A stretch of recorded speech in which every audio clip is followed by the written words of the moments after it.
Hello JVs, it's Andy Black here. I'm just going to give you a quick overview of a software because I know your time's precious and you've probably got better things to be doing.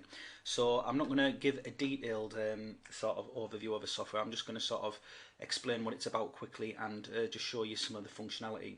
So it's Keyword Digger Pro. It's a keyword software tool that allows you to enter a seed keyword, for example SEO software, and users can choose to crawl Google 3 to 4 levels deep. Now it doesn't tap into Google's keyword planner, it gets the keywords from somewhere else that Google deems highly relevant. Okay, so it's quite clever how it works, and it normally returns anything up to sort of 200 keywords that you wouldn't necessarily find in the keyword planner.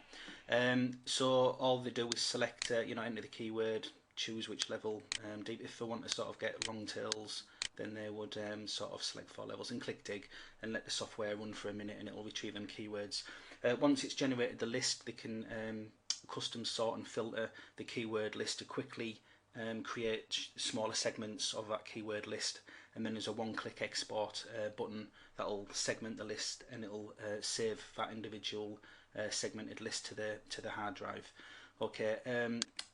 They can also import keywords as well, so if we've got a list of keywords, they can select the file and import, or they can simply, for example, if I type in, a keyword here, they can just click import as well.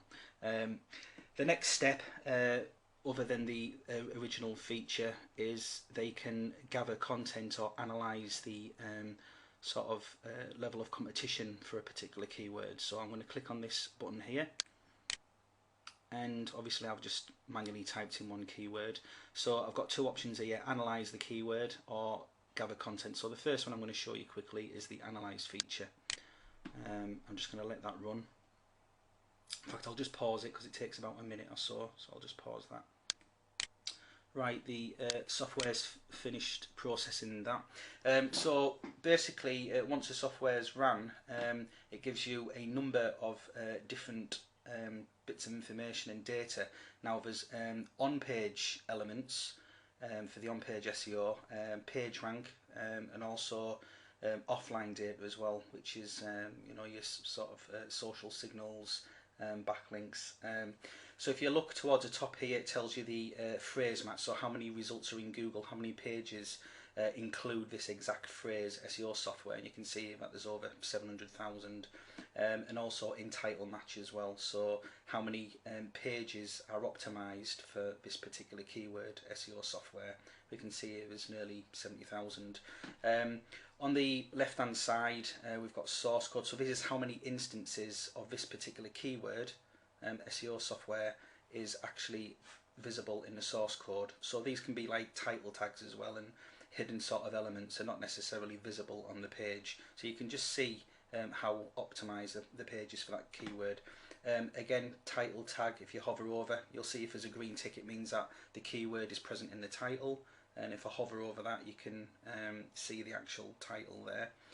Meta description, again, if it's got a tick, it means that the keyword's present, and if you hover over it, you can see that. Header tags, hover that, you can actually see the header tags. Alt tags for the images, and also anchor text. If there's any links on that on the ranked page that include that keyword, it will tell you the number, and again, you can just sort of hover over and it will tell you what it is. It also calculates an average up the bottom. So the average sort of instances in a source code is 6.2. 90% of the top 10 results have the title optimized for the keyword. Again, for the description, 60% of the sites are optimized using header tags, and so on. So it just gives them a really good sort of like broad view of the on-page and off-page SEO factors. Again, Facebook shares, which is quite a prominent sort of social factor these days. Tweets, and also Google plus ones as well, it gets that information, and then backlinks. Now these are the number of sites that link to the actual domain. Okay, the end column, you can't see anything in here, but basically there'll be a little YouTube type symbol here if the ranked result is a YouTube video. Okay, obviously this is a competitive keyword, so there's no no videos on the first page. And then last of all, the bottom also tells you the domain availability. Now this can be set in the options, so if you're not interested in returning this sort of data or finding out this data, then you can disable this for each of these. But basically it'll tell you whether the .com, .net or the .org domain is available. Okay, so that's the sort of competition, level of competition analyze feature. So I'll just move that to one side a second.